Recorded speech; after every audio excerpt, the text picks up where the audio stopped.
Assalamualaikum warahmatullahi wabarakatuh. Apa kabar kalian semuanya, masyarakat Indonesia dimanapun Anda berada? Semoga kalian dalam keadaan sehat walafiat, selalu dalam rahmat dan lindungan Allah Subhanahu wa Ta'ala, dan mudah-mudahan selalu diberi kelancaran rizki oleh Allah Subhanahu wa Ta'ala. Amin ya robbal alamin. Oke guys, Mas Bro, Mbak Sis, kali ini saya akan merekomendasikan sebuah buku yang berjudul Psikologi Akhlak Agar Hidup Bijaksana dan Lebih Bahagia. Ayo kalian-kalian yang yang hidupnya tidak bahagia, bisa baca buku ini. Oke. Buku ini diterjemahkan dari judul aslinya, yaitu bahasa Arab lagi guys, Kitab Al-Akhlaq wa Al-Siyar fi Mudawat Al-Nufus, karya Ibnu Hazm Al-Andalusi. Bagi kalian yang sudah menonton video riwayat 9 Imam Fikih, pasti kalian tahu mengenai Ibnu Hazm Al-Andalusi. Nah, buku ini adalah karya beliau yang telah diterjemahkan ke dalam bahasa Indonesia. Buku ini merujuk pada edisi bahasa Inggris. Aduh, bahasa Inggris lagi guys. Yaitu yang berjudul In the Pursuit of Virtue. Aduh, apa ini? In the Pursuit of Virtue, ya gitulah tulisannya. Oleh Dr. Muhammad Abu Lailah, terbitan Toha Publisher, London 1990. Diterjemahkan oleh Zaimul Am, diterbitkan oleh Zaman Jakarta tahun 2014, cetakan pertama, dengan nomor ISBN 9786021687239, jumlah halaman 187, sedikit guys. Oke. Nah, di cover belakang buku ini ada tertulis sebagai berikut.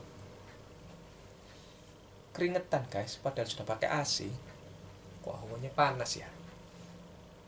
Padahal sudah di swing. Oke, tulisannya yaitu ibarat lensa.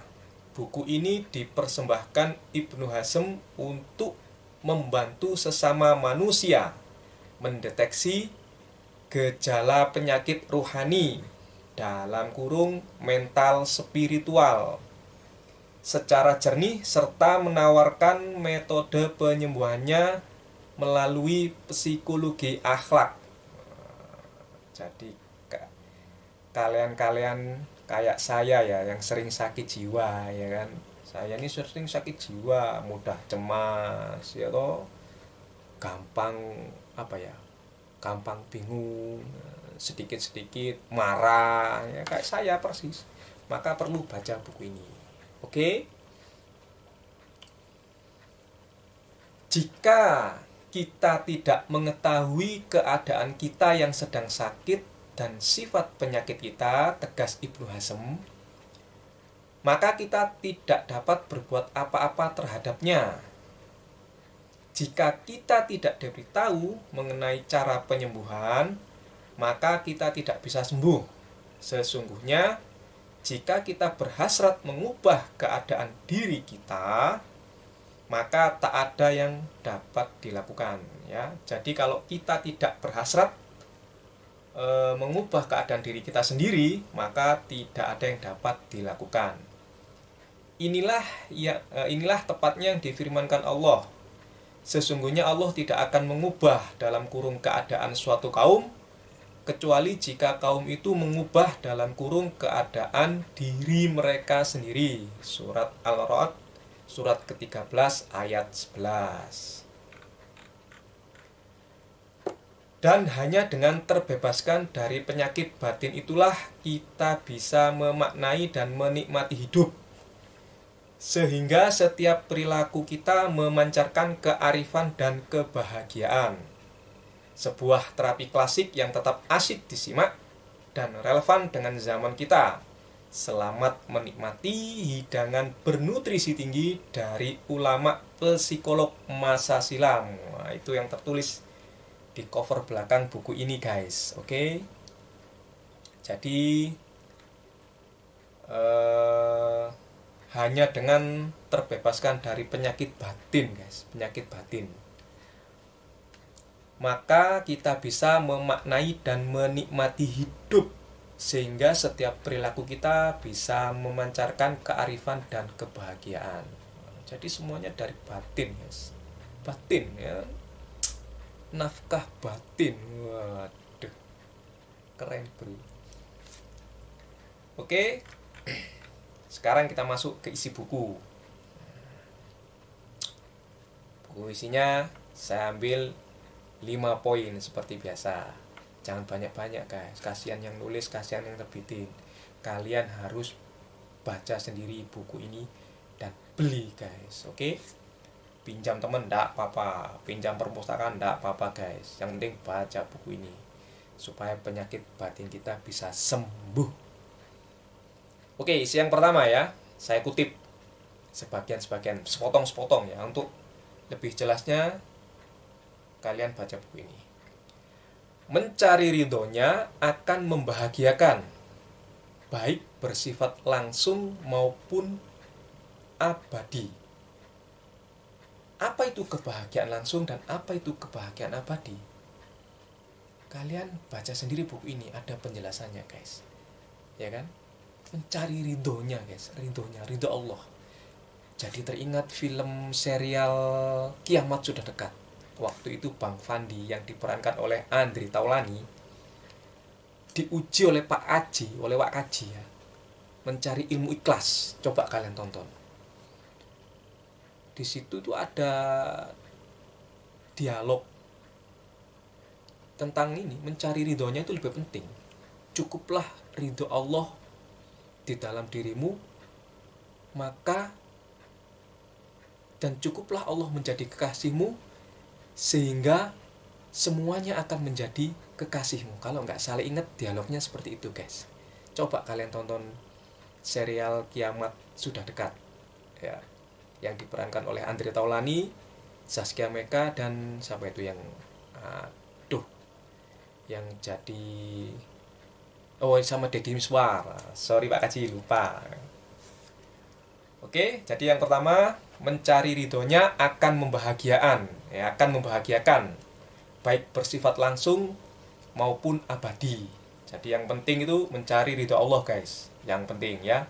Penjelasannya gimana? Baca buku ini.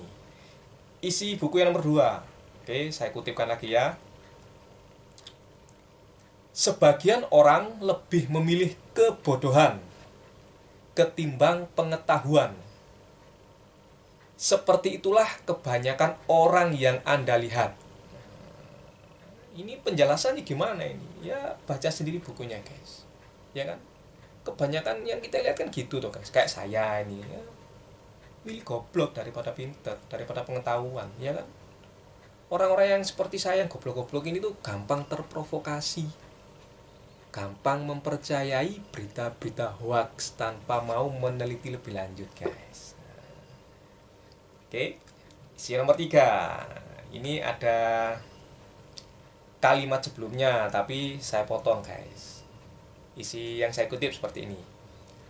Anda harus memahami bahwa ada satu tujuan yang mesti diperjuangkan, yakni menjauhkan diri dari kecemasan. Dan hanya ada satu jalan untuk mencapai hal tersebut, yakni beribadah kepada Allah Subhanahu wa Ta'ala. Kita ini kan sering cemas, guys, ya kan? Pastilah, ayo siapa yang nggak pernah cemas? Pasti cemas. Baik cemas masalah jodoh, rezeki, keluarga, dan lain sebagainya. Menurut Ibnu Hazm, untuk menjauhkan diri dari kecemasan, jalannya cuma satu, guys. Beribadah kepada Allah. Beribadah kepada Allah, guys. Ya, ingat tuh. Itu. Nomor 4, isi nomor 4. Barang siapa bersikap sombong dengan kekuatan fisiknya, hendaknya dia tahu bahwa bagal, lembu jantan, dan gajah lebih kuat daripada dirinya.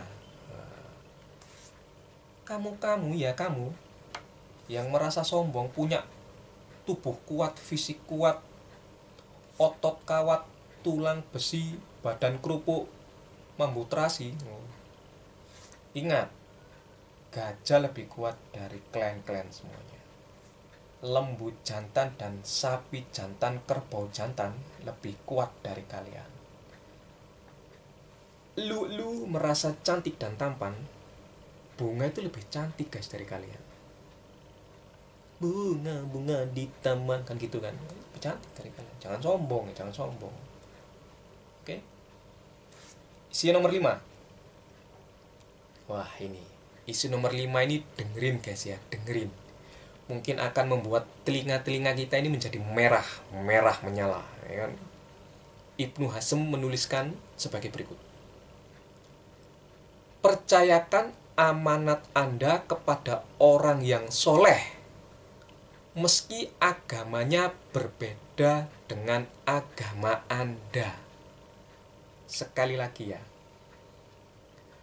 Percayakan amanat Anda kepada orang yang soleh, meski agamanya berbeda dengan agama Anda. Nah, penjelasannya gimana? Silahkan baca sendiri buku ini, guys. Oke, itu tadi 5 kutipan yang saya kutip ya, sedikit dari isi buku ini, supaya kalian penasaran dan segera bergegas mencari buku ini, membeli buku ini, baik di toko-toko buku terdekat ataupun di online shop, guys. Oke, semoga bermanfaat. Wassalamualaikum warahmatullahi wabarakatuh.